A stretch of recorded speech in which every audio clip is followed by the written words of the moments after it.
What's up, YouTube? I'm Tony Davis, and this is T3D Lifestyle. So check it. Today we're going to take a look at my 2013 BMW 740 Li. We're going to talk about how I came to buy it. We're going to talk about what I like about it and kind of like what I don't like about it. But it's been a long time coming for me to review my car. So hey, let's get into it.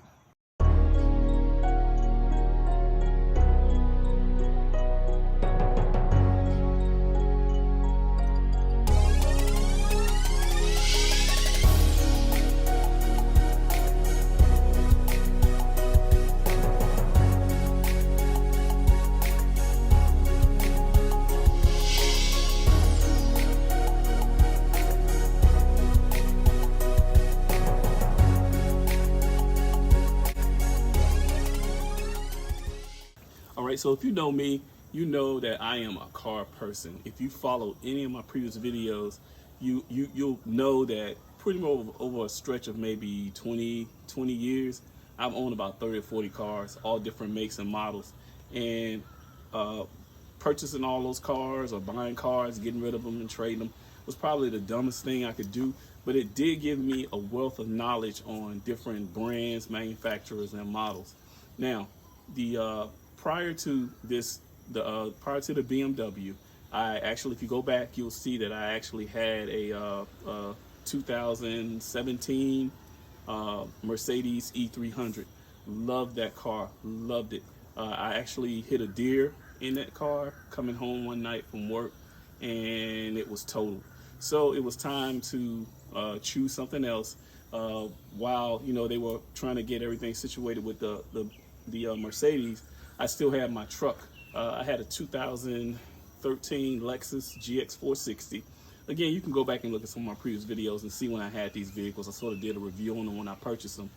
But I had my Lexus truck, and I was shopping around to get another vehicle. And I just happened to go come across this shout out to Auto Nation here in Columbia, South Carolina. I was looking online and I saw that BMW, I saw it online. So I decided just to go out there and take a look. I didn't know if I was going to purchase it. They had other vehicles out there too. They had Maseratis and Audis and everything too. But I think at the crux of it, I'm more partial to BMW. I've owned the 3 Series, I've owned the 5 Series, and this is actually my third 7 Series BMW. And I like the brand, I like the way they perform, so I'm more partial to BMW than probably any of the other brands I've owned. So I went there to take a look at it. I was surprised by the shape that it was kept in. When I purchased it, it only had 65,000 miles on it. It was a one-owner car, and they were meticulous about the car. Car still looked good, as you can see for yourself when you look at it. There's no bangs, dents, it's not scratched the heck up everywhere, and the interior is still immaculate. So that kind of sold me on the car. Being a 2013, that car's 10 years old, that didn't really bother me too much because I love the car, one, and two, the engine. I know the engine doesn't have a ton of mileage on it. So what I decided to do, I did an assessment, and I could have purchased the car and had a second car note. But to be honest with you, I just traded my truck in and got the car, and now I'm just down to the one car, and I'm happy with that. That was a decision I made because I didn't want to float 2 car notes again. Managing 2 car notes, I had it, but at the same time, there's so much more I can do with an extra $500 or $600 a month than just having a car sometimes that just sit in my driveway that I barely ever drove. So I traded my truck in for that BMW out there, and kind of that's how I got it. So let's talk about a few engine specs on this car. The 2013 740 Li is a 3.0 6-cylinder engine. It's an inline 6, and it produces 315 horses in it. Now let me tell you, for this car to be as big as it is, it gets up and it goes. It does roughly about 17 in the city, 25 on the highway. But again, I purchased this vehicle, I work from home, so I really don't drive it that much, other than taking it to taking my son to school, or just going out and about running errands. But when I've been on a few road trips in this thing, and it does really well on gas. I've actually driven it far north as Louisville, Kentucky, and I've driven to Maryland through DC, and I've driven as far west as Birmingham, Alabama. And when I tell you I could probably fill up once or twice to head to some of those places, I can do that because tank in this thing is really large, and you get good gas mileage on the open road. All right, so it's a gloomy day here in South Carolina, but as you can see, I got her looking clean. 2013 BMW 740 Li. Li means obviously it's the long wheelbase, where you can get a gist of how long this thing is. It comes with 20-inch wheels, and obviously, you know, you can get whatever tires you want to get on there. You can tell with this car, I've actually black badged my all of my emblems and all of the badging on it. I've actually black badged. If you go back and take a look at my video, a couple of videos back where I did my son's car, I can kind of show you how I did that. But you're talking about, this is a beautiful car, and no matter where I go, when I pull up, it definitely turns heads. And people always ask, what year is this? And I tell them, you know, it's a 2013. There's no shame in my game. I'm not, you know, I'm not ashamed to drive an older model BMW, but I tell people it's a 2013, and they're like, what? So, I mean, it doesn't really look dated. I remember the older 740i's, I want to say in the 90s, had this type of shape, this boxier type of shape. I remember that. So I was kind of glad to see that they went back to it. So, let's take a look in the trunk of this thing here.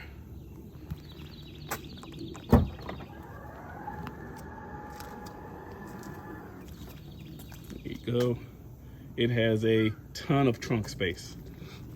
A ton of trunk space, man. I mean, yeah, it's definitely large enough to accommodate like 2 large suitcases, maybe a couple of mediums and smalls, but I keep a little bit of everything back here. First aid kit, blankets, and stuff like that. It has also a compartment under here that you can, you know, stuff some more things. I keep a little emergency kit here, a little mug and stuff. But one of the things I would have to say that I'm not particularly fond of is that it doesn't have a spare tire. So, you know, like you gotta have some good quality tires on this car, preferably run flats, because if not, you're gonna be stuck. I mean, there's no spare. So, but you can see the trunk there. Now this does have the touch button for the trunk. So that's pretty good, man. I like that. One of the other things I like on it is obviously the interior. It's the black on black interior with the walnut trim finish. It's not really, you know, it's not flashy in the inside. It's just really standard. To be honest with you, standard dashboard. Tell you what, let's get inside, take a look more.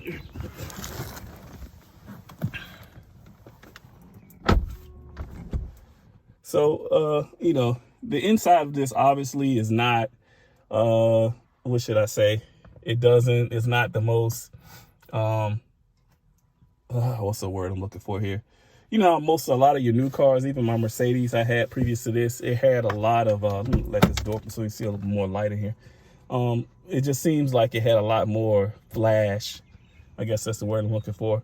It's pretty standard in here. You see you have your climate control here, and there's like so much you can do here. Let's see. See, it has dual climate control. It actually has heated and cool seats. From here, you can also actually, you know, this is a 2013, so it has a CD player, but I mean, who listens to CDs anymore? Now, one of the things I do like is the screen in this thing is pretty good. It's not bad. And from the eye knob here, the eye drive, or the knob here, you can control a lot in the car. One of the things that was important to me with this was vehicle info, which I always like. It gives me the status of everything, my tires, my engine oil level, and any type of service, anything like that, and also check controls. What else? It has a little bit of everything. There's the navigation in it, and media wise, I can connect this to a lot of different things. It comes Bluetooth, it's Bluetooth ready. But what I can do is, let's go back to the media here. There's the aux, and there's also some plugins. I'll show you what they are. And then there's the radio. It does have a satellite radio. And when I bought the car, it's a free trial, but I don't have that anymore. The dash is and this thing is pretty. Let's get a good view of that. It's pretty simple, man. There's nothing spectacular about it. Again, it's up to individual taste. I've had so many cars that it's just not that important to me to have like a super digital dash and all of this stuff. I just drive from point A to point B. The main thing I like to have is some type of way of, I like to have a navigation, and I like to be able to have features for my phone, and, just in the media piece of it is important to me too, that I can connect to my phone and listen to podcasts or whatever you want to listen to.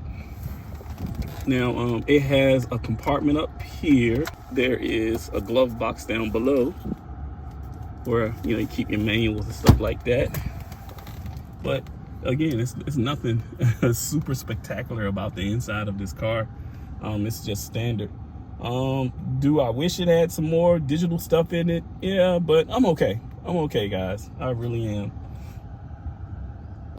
It has a standard shift knob that most of the newer BMW have in it, and it does have the different modes that you can switch to here in the vehicle.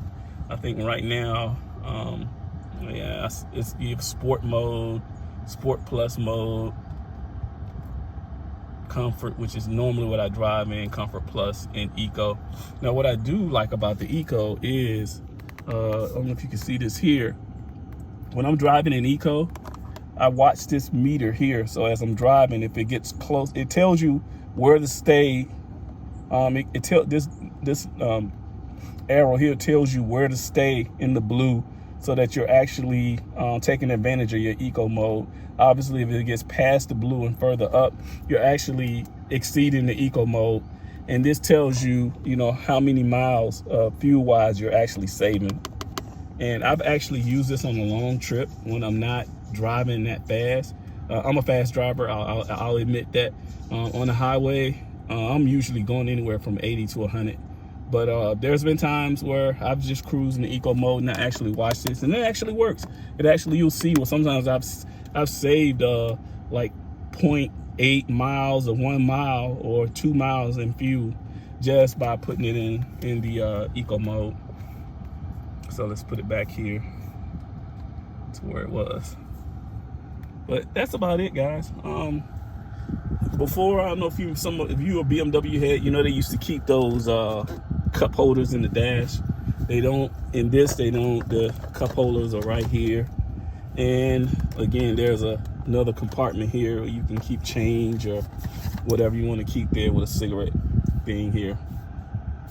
Now, this model,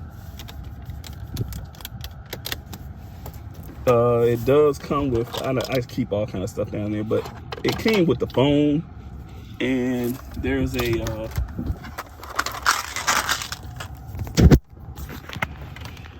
let's see if I can get to it. As you can see here, there's a USB and an auxiliary. There's a USB and auxiliary port for it. But the thing about it is, with BMW, you have to get an adapter. You have to get an adapter with that in order for it to work in the car. And that's another downside to it. So you can see it's plenty of space back there in the back. And what I do like about this is it has the soft door close feature. See, it pulls the door in. And this door goes out pretty wide. You can see that.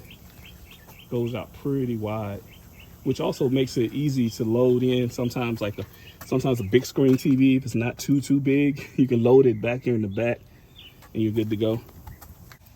So yeah, as you can see, again, I'm a little bit over 6 feet. I'm like 6 feet. I'm not quite 6'1", but I'm a little bit over 6 foot tall. As you can see, I got plenty of leg room back here. I'm comfortable. I love the way that the seats just lean back and recline just a little bit. So as you can see, I'm comfortable. And just so you know, this front seat is set for me, for my height. So it's back quite a bit. And for me to be 6 foot and still have some ample leg room is pretty good. I think if I switch over to this side, this has even more leg room. Yeah, has even more leg room. So there is plenty of space in the back of this car, man. That's one of the things I love. That was one of the reasons why I bought it. I had an SUV, and you know, SUV has plenty of room, and I needed something with plenty of space so that when I travel, especially when you have a small one like Cameron, he has enough space back here just to kick his leg and stretch his leg, and he's not constantly putting his feet on the back of the seats. Now this came with these foot things here. I guess it's one of the luxury things that comes with the 740 Li. I don't sit back here, so I don't use it. Other people that sit back here, they kind of like it, but you know, I would take them out, but I just leave them back here. It does allow for the passengers in the rear to control how hot or cold they want it in the back area. As you can see, it's dual control. Obviously this is missing the cap like that, but here you can see that you can actually have it just coming from here, or there's vents under the seat that blow as well. So this is a pretty nice feature I like about this car. You know, dual cigarette lighter. Nobody smokes in this car, as well as a little compartment here. It goes at pretty deep where you can set things in. This is a 740, so again, this car was in mind for somebody to be driven around in, and I just wanted them to be as comfortable as possible. This is not the top of the line, which, you know, has all of the other bells and whistles, but it's pretty decent.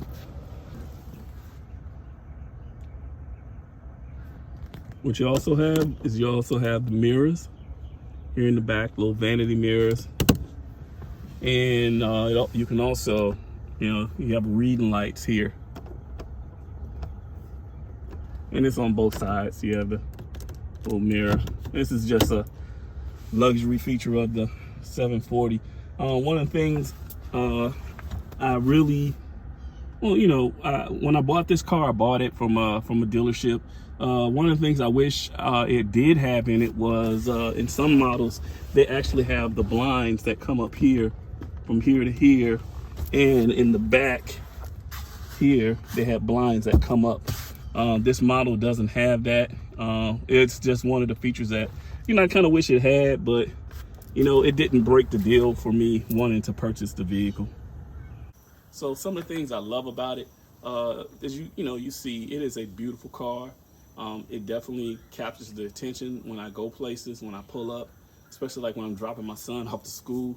Well, some of the things I don't like about it, well, technology wise, obviously it doesn't have a lot of the technological gadgetry that a lot of new cars have, like the Apple CarPlay, Android CarPlay. It doesn't have that. And you know, the dash is sort of antiquated. It doesn't look like how the new dashes on the new cars look. The dash on my Mercedes was digital, and I like that.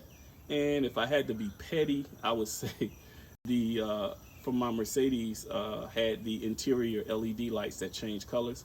I like that. Now, with that being said, can I purchase these? Can I purchase this stuff and put it in the car? Of course I can. There's an adapter that comes. There are adapters out there now to where I can, you know, connect it to my BMW, and I'm able to have Apple CarPlay, Android CarPlay. I can actually install the LED lights myself throughout the cabin that change colors if I wanted to. And as far as the dash, yes, I can change the dash out if I want to, but I'm not going to do all that stuff. So if this is your first time watching my videos, what I need you to do is like, comment, subscribe, hit that notification bell so when I post these videos, you're amongst the first to see them. I hope you really enjoyed this video just as much as I enjoyed making it for you. And always remember, build a better you, invest in yourself, see the dream, and make it happen.